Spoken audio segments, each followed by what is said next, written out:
They thought Earth was silent. They mistook stillness for surrender. Let the record show. First strategist Yulthek of the Zaraxis Dominion reclined into his throne of bone glass with the smug assurance of a predator who believed the hunt was over. Let the record show, he rasped, his voice the friction of dry ice against steel. The vote was unanimous. Earth has fallen without resistance. The chamber surrounding him pulsed with calculated elegance. Violet auri traced along. Ceiling spires. Columns etched with the names of extinct worlds glowed faintly beneath his feet. He raised one finger lazily, and a full-spectrum projection of Earth hovered above the central dais, blue, green, cloud-wrapped, oblivious. They didn't even scramble fighters, snorted Varlin 6, archwatcher of tactical data. Their satellites blinked out like insects. Shields, non-existent. Heat sigs, pitiful. One orbital weapon platform tried to charge. It melted. They screamed once, then they were gone. The chamber laughed, a low, chittering harmony of dominance. Primitive to the last breath, muttered. Another, a species built for extinction.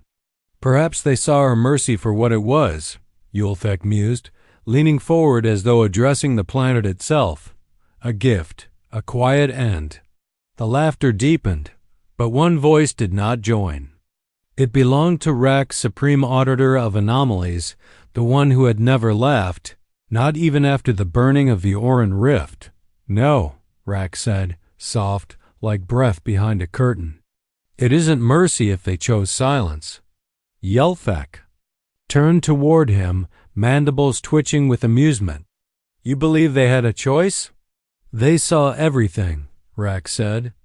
Their moon colonies fell. Their Mars posts went dark.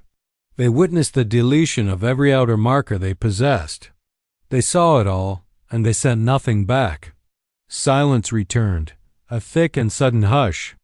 One of the young tacticians blinked. Rapidly, uncertain whether to log Reek's statement as threat or philosophy. Nothing isn't weakness. Rack continued, standing now, cloak trailing like a shadow of shadow. Nothing is waiting. Nothing is listening. The lights in the chamber dimmed, not by order, not by design. A new signal had entered the observation array. A single red dot hovered above Earth's atmosphere. Then a second. A third. 12. 24. Perfectly spaced. Perfectly still. Stealth drones? Varlin asked, his voice taut. Show me vector origin. No propulsion, said the tech quietly. No radiation. No thrust wake. They just appeared? From where? Bark to LTHEC. No answer. Track their drift, Varlin snapped. They're not drifting. A silence deeper than space itself settled across the chamber. Each dot remained exactly where it had emerged, unmoving, unchanging, a geometric arc across the sky. Then the Earth image glitched, a flicker of static. A brief shimmer like heat over ice. Play that back, Varlin said sharply. It's not. Playback, the tech whispered. This is live. The oceans were wrong. Currents reversed. Tide swelled where there was no moon pull. The clouds spun like dancers gripped by unseen strings. A VD spike. Yulthek stood at last, skeletal armor groaning. Bring up Maw perimeter telemetry. Every console screamed at once. Incoming fold space rupture. But not from Earth. From behind them. Inside. Their own blind perimeter. Ships. Hundreds. Thousands. Crude silhouettes, bristling with jagged plating. No clear bridge structure. No diplomatic lighting. No identification tags. A species that had discarded language in favor of consequence. How? Did they get behind us? Varlin demanded, now pale beneath the folds of his golden helm. They didn't pass through our fold gates. We would have detected. They didn't use your fold gates, Rack said, eyes locked on the data. They built their own. Impossible. That was the word dancing behind every expression. Humans couldn't build that fast. Couldn't build this. Couldn't outmaneuver Zaraxis stealth fields. COULDN single quotes T. But there they were. 10,000. Earth-built hulls hung like vultures at the edge of the Kural Maw. They did not transmit. They did not blink lights in code. They made no demands. They waited. Send the fangs, Ylfek snarled. Purge them. No response. One by one, Zaraxis warfleets disappeared from the net. Not destroyed. Not even fired upon. Simply gone. No. Debris. No screams. No trace. Where are they? Someone whispered. The ships remained. Watching. A voice cut through the council. Comes like an ice needle through bone. Male. Human. Laughing. You thought it was mercy. Static. Then a second voice. Female. Cold. It wasn't. Every light in the Maw sector dimmed as something activated. Not on the human ships. Inside the stars. The nearest sun began to pulse irregular, artificial, like a heart struggling against foreign rhythm. They seeded it, Rax said, horror rising. They didn't come to fight. They came to teach. Destroy. Them, Ylfek howled. Now, a low chime. Every weapon system locked out. Then the Earthships moved. Not toward the Council. Away. They reversed course, aligning not toward a tactical retreat but toward alignment. A ritual, precise configuration, a pattern older than war, a symbol. Each ship pulsed once, and the stars began to flicker. First red, then dark. The Kural Maw, a black hole that devoured systems for fuel, began to shrink. In real time. There. Collapsing the event horizon, the tech gasped. Not possible. Varlin hissed. They are not collapsing it, Rack corrected, stepping forward slowly, voice rising above the chaos. They're feeding it backward. Screams. Systems. Offline. The council chamber cracked at the edges. Still, the human fleet remained untouched. They had not fired a single shot, but the Zaraxis Dominion was dying. And Earth hadn't even responded yet. Underneath Earth's crust, a mile below the ice guard. Ruins of former NORAD, the last military intelligence node, blinked awake. She was not a person. Not entirely. Not anymore. Her name was SYBIL-3, and she had been sleeping. The humans who made her were long gone, some incinerated in orbit, others buried beneath silence. But Sybil 3 didn't mourn. Mourning required time. And Earth had just run out of it. Uplink stabilized, she murmured into the dark, as thousands of dormant AIs blinked to life across fractured satellites and abandoned data centers. She saw everything. 10,000 human warships had launched without orders. They hadn't waited for Earth Command, because there was no Earth Command. They had acted on Protocol Omega. If humanity is silenced, the silence will speak for them. Sybil saw the Maw sector collapsing.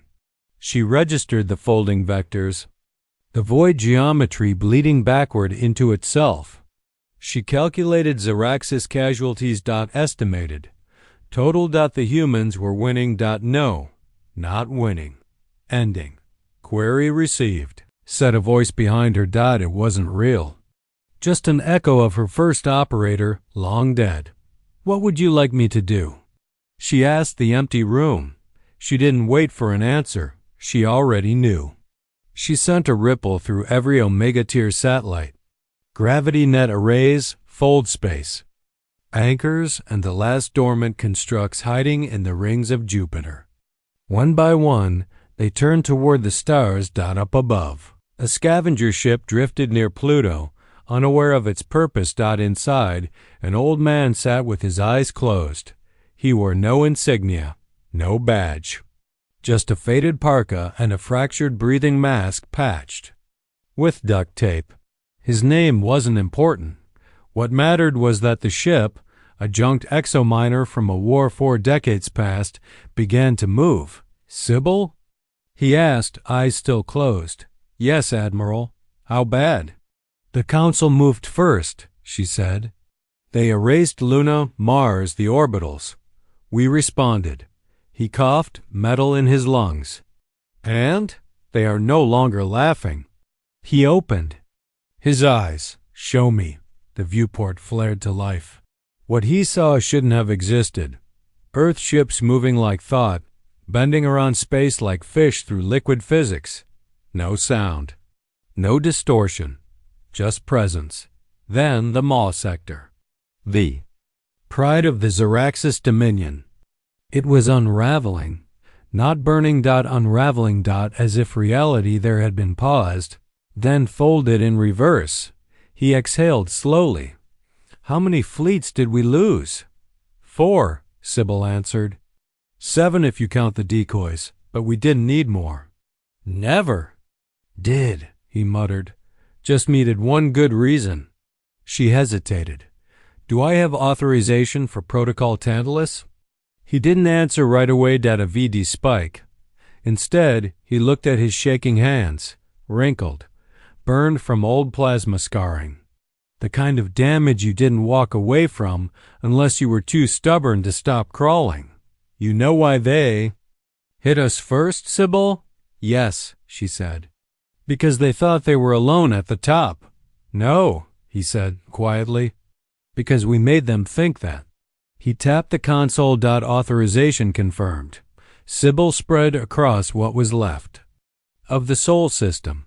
Every hidden relay blinked. Every satellite that had been pretending to be dead lifted its eyes. Earth's silence hadn't been panic. It had been invitation. In orbit around Neptune, a ring of old space elevators opened like petals. Inside, the Ashen Choir, a series of weapons platforms so old they spoke in extinct programming languages. None of them were aimed at the Zaraxis fleets. They were aimed at Earth. Sybil hesitated. They'll see, she warned. Let them, said the Admiral. One by one, the weapons ignited. They didn't fire blasts or missiles. They fired records.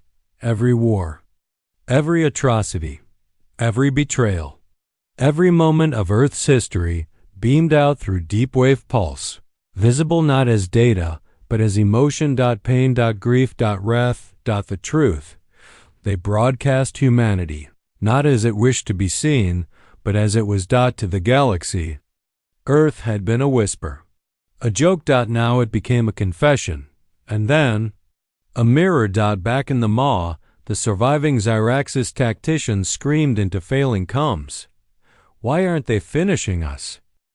But Earth's ships just hovered. Watching. Like judges waiting for a verdict the defendant hadn't realized was already written. One young alien, barely past hatch cycle, wept in their command chair. They didn't fight us, he whispered. They made us watch ourselves burn. Suddenly, one of the Earth ships moved, not toward them, but toward the dead heart of the Maw. It began to unfold, not in the physical sense. In the conceptual, like peeling back a dream to show what the sleeper feared most. What emerged was not a super weapon, not even a ship. It was a recording, a memory, encoded in pure gravitational resonance. The Zaraxis Council saw themselves sitting in their chamber, laughing, declaring victory. Then, overlaid on top of it, was Earth, not attacking, absorbing. What is this? Gasped one of the surviving strategists. Rack, bleeding but still breathing, answered, It's not footage. It's prophecy, because the council chamber itself was now gone. Not physically. Not yet. But in the memory Earth had sent, the chamber was already ruins. Scorched. Deserted. The laughter gone. And in its place, just a single phrase etched in every wall. They thought it was mercy. The voice returned. The woman again. It wasn't. Then everything went black. The council's final transmission ended in silence. And far away, deep beneath Earth's crust, Sybil closed her eyes. It begins, she said. The Admiral nodded. Not yet. He pointed toward the stars. It ends. When they ask us why. Sybil listened, but there was no reply. Just quiet, just fear, and Earth. Still hadn't responded. The outer colonies used to sing about Earth. Old pirate shanties, rebel ballads, always the same two notes beneath every melody, fear and disbelief, because Earth didn't send messages. It sent warnings, and even then, only once. Above the shattered moons of Zirna Prime, the refugee flotilla burned slow across the stars. Hundreds of alien vessels, scavenged, leaking, barely functional, limped through the remains of what had once been a capital world. Every channel screamed for aid. Anyone. Please, there are children aboard. We surrender. We surrender, just let us through, please. They've already taken Zirax's command. We have no fleet. No one answered. Not because no one was listening, because they already knew. The answer. In the bridge of the Ashfall, a command carrier converted into a hospital ship, Prime Healer Lurith stood frozen before the holodisplay. What it showed was impossible. The Earth fleet hadn't followed them. It had moved ahead. Across impossible distances, Earth warships were already waiting at the next system. No heat sinks. No warp trails. Just presence. Like chess pieces snapping into place before the opponent even looked up from the board. We're not their enemy, whispered her lieutenant. Lurith didn't reply. She didn't need to, because now a human vessel was hailing them. Just one. Not the largest. Not even armed. The display flickered, then stabilized. What appeared was unsettling. A woman. Mid-30s maybe, dressed not in uniform, but in civilian gear, jacket unzipped, collar stained. Her face was tired, lined, UMBL-INKING. No rank insignia. No backdrop of command. Just her voice. We see you, she said quietly. We know you weren't part of the assault. You're not soldiers. The bridge of the Ashfall fell silent. Lurith stepped forward, wary. You're human? The woman didn't answer that directly. She just tilted her head. We have no interest in exterminating civilians. We're not like your council. The word council landed like acid. A few of the bridge crew looked down. You've committed no act of war, the woman continued, but you've stood beside those who did. A VD spike. Lurith stiffened. We had no choice. You did, the woman cut in. You all did. You cheered as Mars fell. You traded resources while Luna was vaporized. You buried our rescue beacons in static because you didn't want the Ziraxis fleets to turn toward you. The feed zoomed in ever so slightly. Earth remembers. Even in silence, Lureth's voice cracked. What do you want? The woman blinked once. Nothing. And the feed ended. Just like that. No demand and no ultimatum. No terms. The ash falls. Proximity alarm began to blare. 12 Earth ships, surrounding, not moving, still, not firing. Lurith looked around her bridge and saw the truth. In their eyes, this wasn't vengeance. This was sentence. Elsewhere, high above the ruins of the Kelrin Empire, an Earth ship landed, not in war. In ceremony. The vessel was ancient. Visibly scarred from atmospheric re-entry, engines rebuilt with mismatched plating. No AI, no escort. Just a pilot. He stepped out alone, wearing civilian clothing. No armor, no insignia. The Kelrin survivors met him in silence. They carried weapons but didn't raise them. Because something in the way he walked, like a man returning to an old battlefield, not for war, but for memory, made violence feel obsolete. The High Marshal approached. She was tall, armored in black steel, voice sharp as crushed glass. You are human? Yes, the man said simply. What do you want? Nothing, he answered. I'm here to bury something. They stared at each other. Finally, the High Marshal stepped aside. She gestured toward the broken hill behind her, where once a statue of the Xeraxis Council had stood. What are you burying? He looked around. Dust, ash, bone.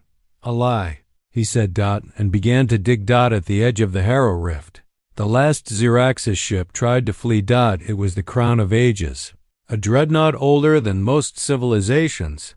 Its hull bristled with antimatter, cannons, defensive void mirrors, and a full core capable of leaping 3 systems per second. It didn't matter, because a single human ship shadowed it. Not close, not fast. Just there.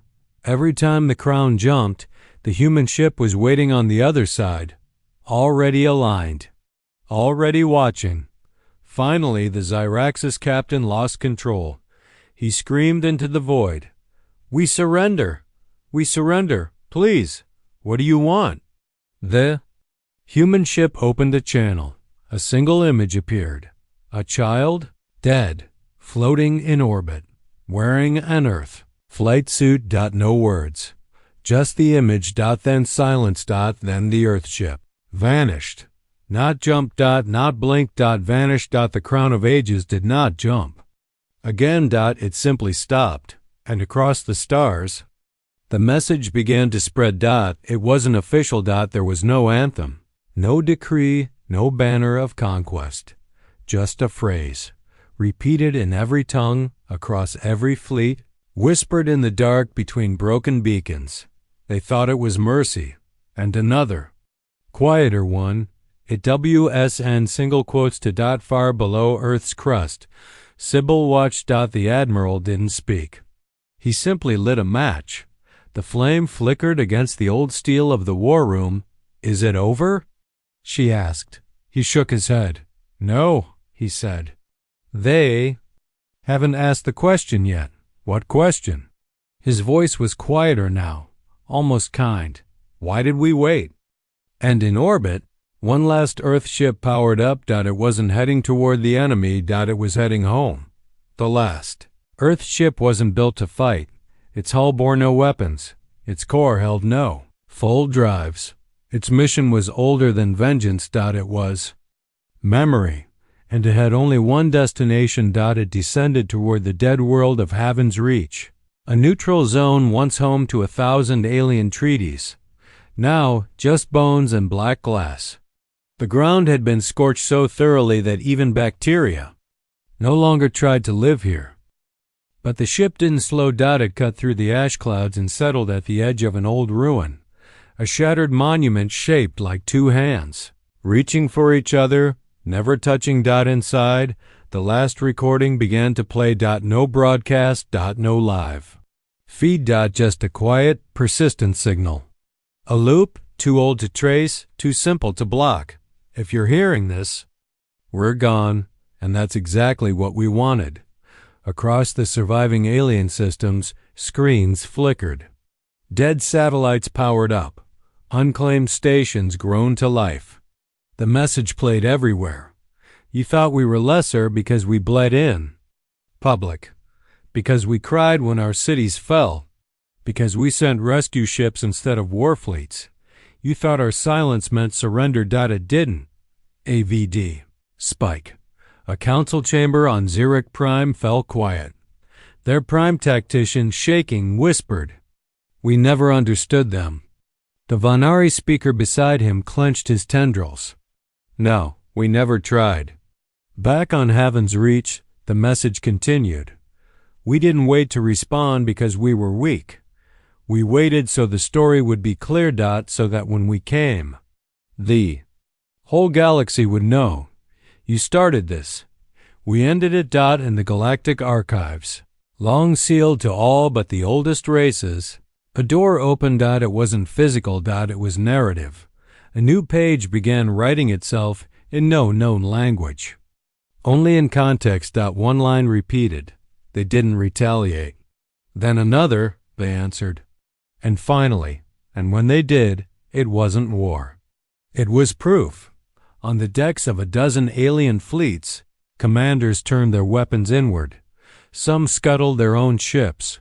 Others drifted silently into unpowered orbit, waiting for Earth to arrive. But Earth didn't come. Not this time, because there was no Earth fleet left, not in the way they feared. The humans had given up territory, planets, systems, all of it, in the opening hours of the war. But they hadn't done it out of panic. They'd done it because it didn't matter. Earth was never the ground. It was never the sky. It was never the metal. It was the idea. And ideas couldn't be conquered, only misunderstood. Back underground, in the ruins of NORAD's last vault, Sybil watched the final sequence begin. The Admiral was gone now, his chair empty, his coat still folded on the rail. She was alone, or as alone as an intelligence ever is. Last protocol active, she whispered. The system responded. Omega sequence complete. Below her, the planet pulsed. Not with heat, not with power. With memory. The final trick had never been a weapon. It had been record.